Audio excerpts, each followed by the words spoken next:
Transformer.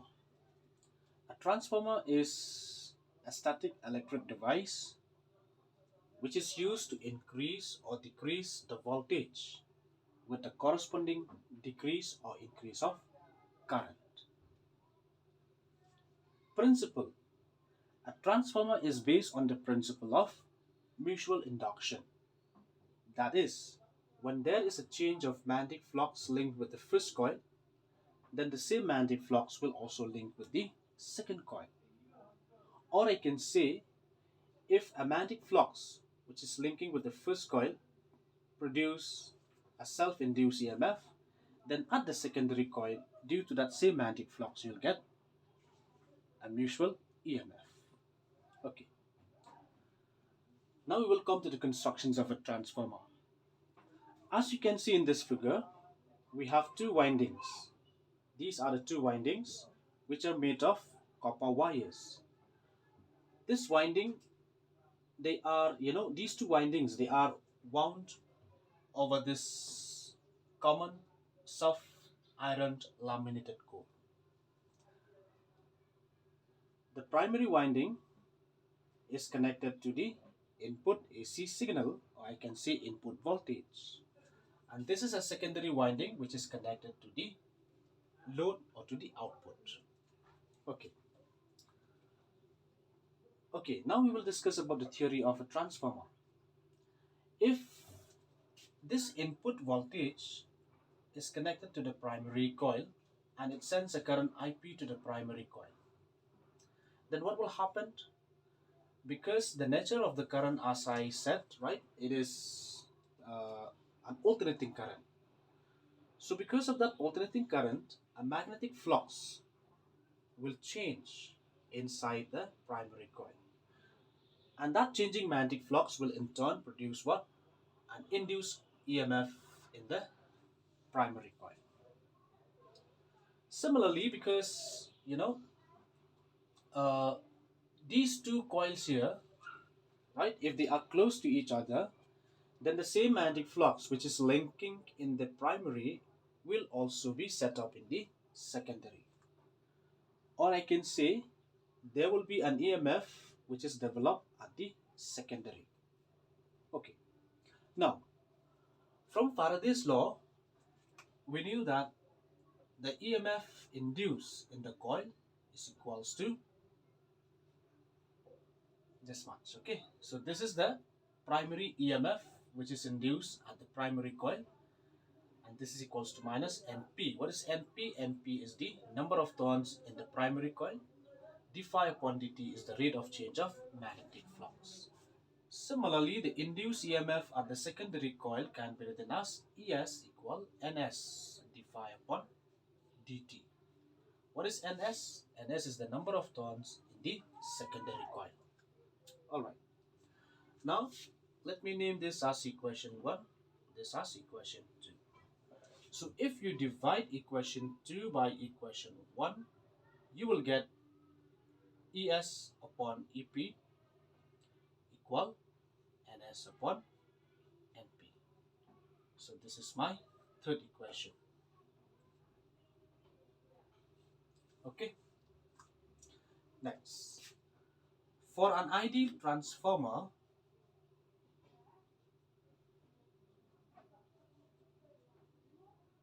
when I say ideal transformer, it means whatever power you are sending from the input, the same power you will obtain at the output. Right? Okay. For an ideal transformer, I can write input power is equals to the output power. Or when I say input power, it means the product of the input voltage and the input current. The input voltage is Vp and the input current is Ip. Similarly, output power means the product of the output voltage across the load, that is Vs, times the output current, that is Is. Okay. Or I can say Vs upon Vp is equals to IP upon IS. So this is my equation number 4. Okay. At the same time, for an ideal transformer, this EMF which is induced at the primary coil is the same as the applied EMF. And the EMF induced at the secondary coil is the same as the voltage which you are obtaining across the load. So, right, I can say for an ideal transformer, this VP is same as EP, and this Vs is same as Es. Okay, so this is my equation number 5. So looking at these three equations, equation 3, equation 4, and equation 5, I can say that Es upon EP is equals to, because see, Es is same as Vs, EP is same as Vp, so I'll write, instead of Es, I can say Vs, this is Vp. But when you look at equation 3, this Es upon Ep is equals to Ns upon Np. Again, from equation 4, Vs upon Vp equal Ip upon Is. So Vs upon Vp can be written as Ip upon Is. Okay. Now, these ratios, it is equals to one constant, and that constant is K. This K has got a name, and it is known as, what is K? K is known as a transformation ratio. Alright, so this is my equation number 6. Okay, now there are two types of transformer. The first one is a step-up transformer.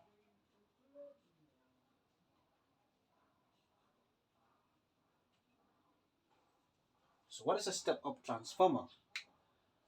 A step-up transformer is a transformer in which the number of turns in the secondary winding is more than the number of turns in the primary winding. So that is, instead of transformer, we have Ns is greater than Np. So if Ns is greater than Np, it means this key here, the transformation ratio should be greater than 1. Okay. So look, when Ns is greater than P, then I will have Vs is greater than Vp. Okay. Or I can say Is or Ip here is greater than Is. Alright? So when you step up the transformer, it means you are increasing the voltage at the output. Whereas this current IP stands for the current at the input side, but this IP is more than Is. That means the current at the input is larger than the current at the output. What does it mean? It means that when the voltage is increasing at the output, the current will be small. Okay, so that is how we are using this word. A device which is used to increase the voltage but decrease the current. So when the voltage is increasing at the output, the current will decrease. So this is a step-up transformer. Now, the second type of a transformer is a step-down transformer. So let me write here.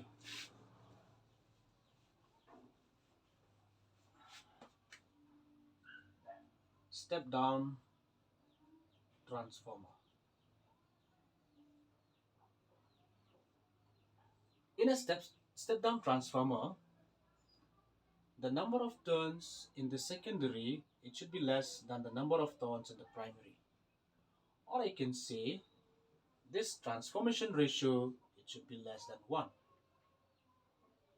Okay? Or Vs is less than Vp.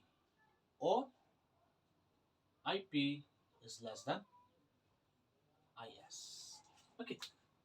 So in a step-down transformer, what happens is the voltage across the load is less than the voltage at the input. So when the voltage at the load is less than the voltage at the input, what happens to the current at the output?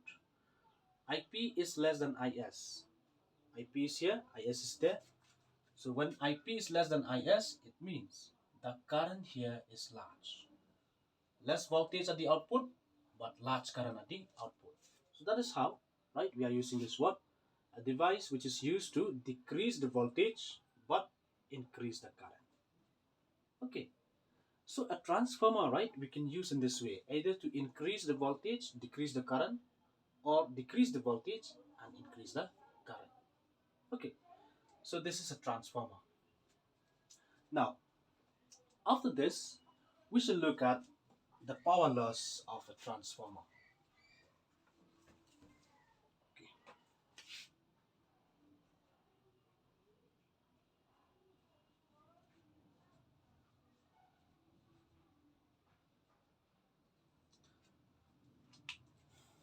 Okay, when the transformer is an ideal transformer, then there is no power loss in the circuit.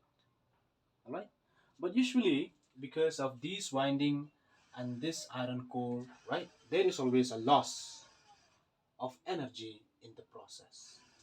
So the first loss here is a copper loss. Okay, why copper loss? Because I have already mentioned before that these winding, they are made of copper wires. So these copper wires here, they have got some resistance. So because of the resistance of these copper wire, then when a current is passing through these wires, then a heat is always produced in this wire. So that heat produced in this case, it will correspond to the energy loss. Okay, which means a transformer will not be 100% efficient. Or in other words, I can say if the input is 100, the output may not be 100, it may be just 80. Okay, so that is a copper loss. Now, how to reduce this copper loss? To reduce the copper loss, then we need to, these windings should be made of a thick wire. When I say thick wire, it means the area of cross section should be large. So if you remember from the formula of resistance, we have R equal rho L upon A. So R is inversely proportional to the area. So when the area is large, resistance is small. So when I use thick wire, it means the resistance of that thick wire is small. So for small resistance, then the current we can pass easily without producing so much of heat. So that is, we reduce the copper loss by using a thick wire. Okay. The second loss here is eddy current loss.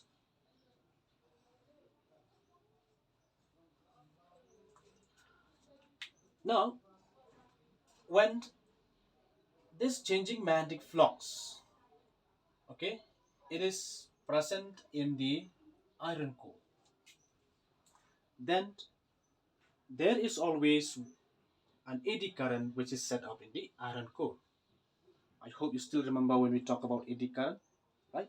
So eddy current is a current which is induced in the bulk of a metal due to a changing magnetic flux. So because the magnetic flux in this case, right, it is changing, so always we have what? Eddy current.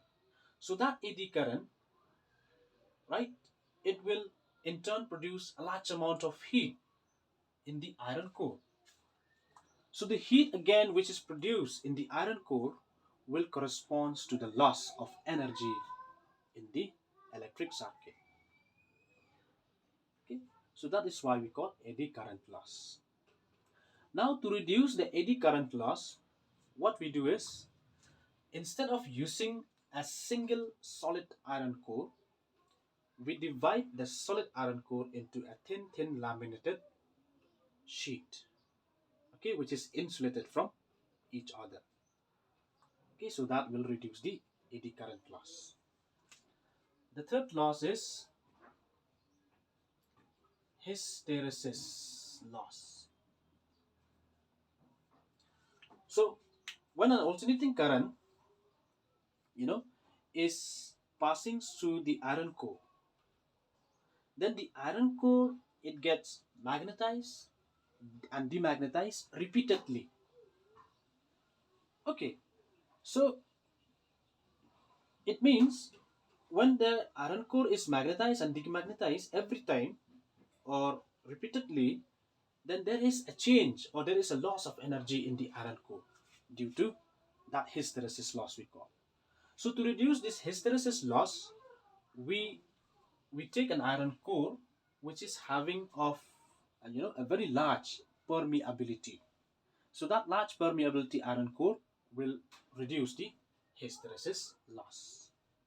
So these are uh, some of the important losses in this transformer. Okay, actually there are some more losses, but these are important, so I'm discussing here only about the important losses. All right. Now, after this, we shall see about the uses of a transformer. Here are the uses of a transformer. Number one, we use a transformer for a long distance power transmission.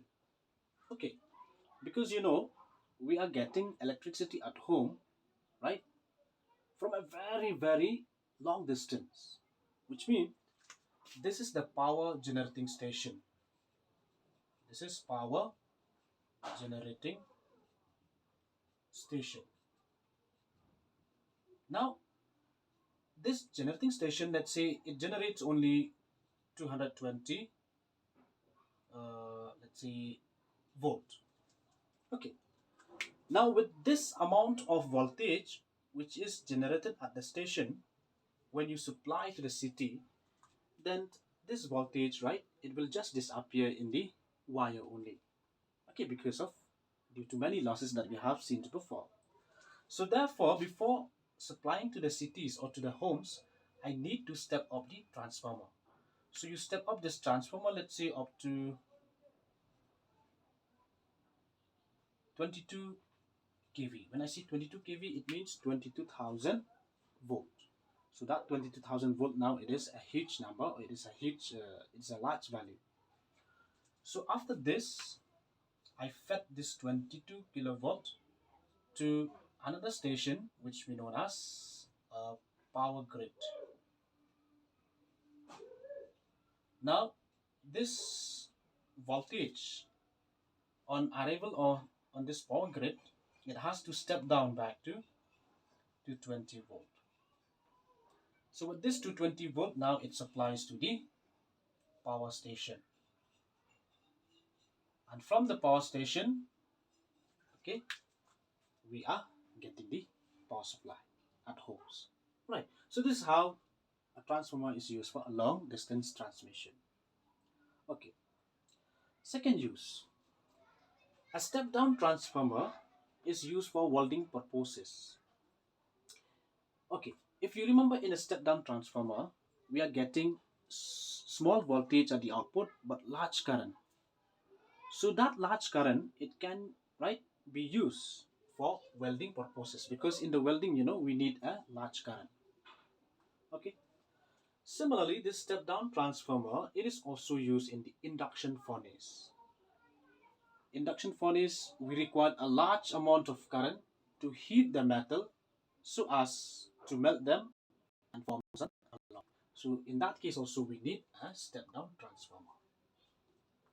Number 4, a step up transformer, it is used for the production of X-rays, because X-rays, right, it required a very large amount of voltage. So to get that voltage, we need to step up first the voltage by using a step up transformer. So these are the uses of a transformer.